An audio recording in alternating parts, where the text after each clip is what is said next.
میت کی طرف سے قربانی کرنے کا کیا حکم ہے؟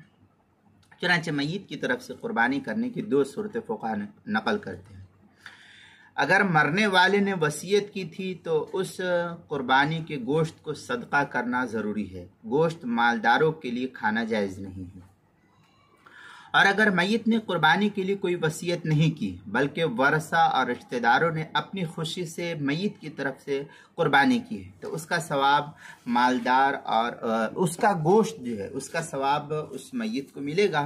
اور اس کا گوشت جو ہے وہ مالدار فقیر سب کھا سکتے ہیں، اس میں کوئی رکاوٹ نہیں۔ تمام گوشت صدقہ کرنا بھی لازم نہیں ہے، بلکہ جس قدر چاہے، جیسے اپنی قربانی کا رکھنا چاہتا ہے ویسے ہی جس قدر چاہے صدقہ کرے، جس قدر چاہے وہ خود رکھے، سب صورتیں جو ہے اس کی جائز اور درست ہے۔ فتاوی شامیہ میں ہے قولہ عن میت ای لو ضحى عن میت وارثه بامرہ الزمہ بالتصدق بها وعدم الکل منها وان تبرع بها عنہ لہ الاکل۔ اس طریقے کی عبارت فتاوی شامی جلد نمبر 6 صفحہ نمبر 327 اور 335 قبیل